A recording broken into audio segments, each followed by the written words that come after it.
How did you survive during World War II? First, when they invade the island of Guam, they bombard the Sumai village.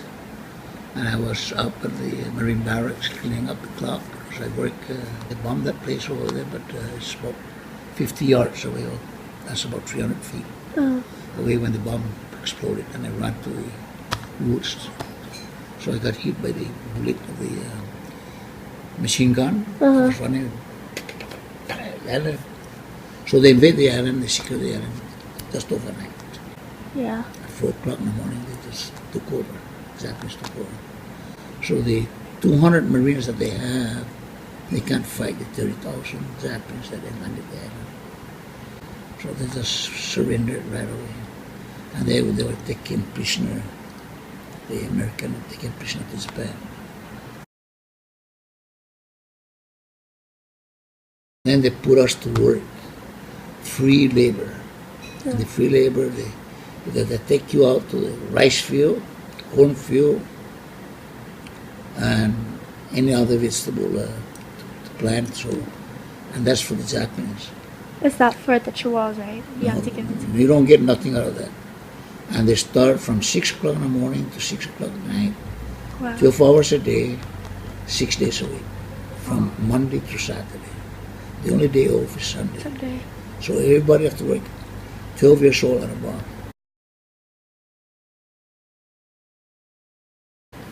To my experience, they borrow my machete, they cut all the bananas, that's my banana, not them. Take it all, I ask for my machete back, they beat me up until I get knocked out. Oh, wow. That's one of the experiences that I have. Every day they see me, they pinch my ears, twist my ears, and knock my head. You know why?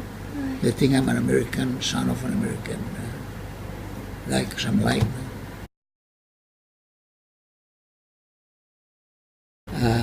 They don't investigate you. If you do something wrong, they just behave with you. It's a hard time. Everybody was censored. All those products that they produce goes to the Japanese because it belongs to them. And if you plant something, or you roast pig or chicken, they take 1/3 or 1/2 of that for them. They come and take it one. And Japanese rape some of the young women. Yeah. This is 1941, December, and July of 1944. So it's only 2.5 years actually. The Japanese occupied Guam. So what they do, they start putting us to dig foxhole other than planting. So every able-bodied man have to go out and work. Yeah. Most of the Guamanians for concentration camp was ordered by Mrs. Sawada to. She was here in Guam before the war, so in World War II she was here. And she told the Japanese government that the Guamanians are anti-Japanese. So during the invasion, before the invasion, that woman told the Japanese government, kill everybody, kill all the Guamanians. So that's why they put us in a concentration camp. On my part, they take us to Menengo. Yeah. So from Sumai, we no longer there because Japanese took over. Yeah. So what they did, they put us in Opera. Then from Opera, we move up to Finna. Then from Finna, we move down to Menengo. Everybody. They took to Finna, one group. Another group goes to north to carry the Japanese guns and ammunition and everything. That group, when they went to Finna, only one man came out. Everybody was scared. Wow. I would have been one of them. And that Elias Duenas. Elias Duenas? But what happened to him? He had a cut on his neck because there was a stack of dead body and he was in the bottom.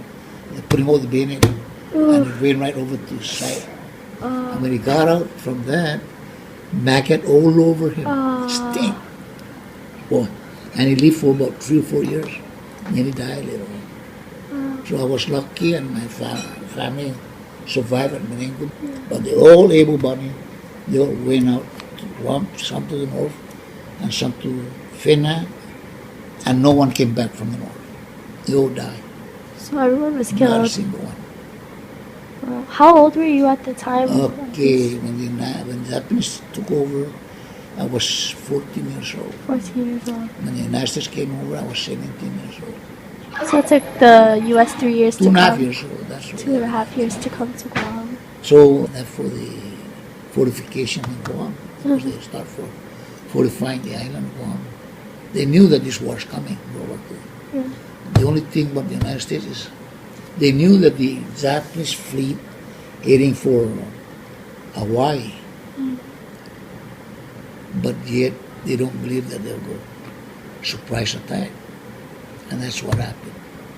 Since they didn't believe it, they were surprise attack. Yeah. And when that surprise attack, the battleships that are inside the harbor were sunk, a lot of them.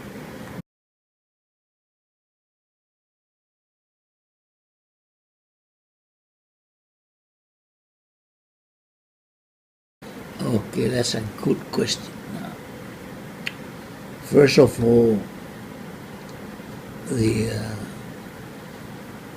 war didn't come out from Japan per se, meaning Emperor Ito is the emperor of Japan. He's the biggest man. That's their god. They believe on the emperor as their god. Tozo is the prime minister of Japan during World War II. Tozo and Hitler got together to conquer the world. You take care of Europe, I'll take care of Pacific. Japan take it. So those men that were trained, they were not trained to be peaceful people. They're trained to kill and to be mean to the people. So the people that went to war are mean, but don't mean that the Japanese nation are cruel people. No, they're not. So to me, understanding this situation, I don't hate the Japanese. That's to show that the Japanese are very strong. Yeah, they're very powerful. So hatred, being Christian, I will never hate anybody, but especially Japanese. I know that they are peaceful, Yeah. peaceful people.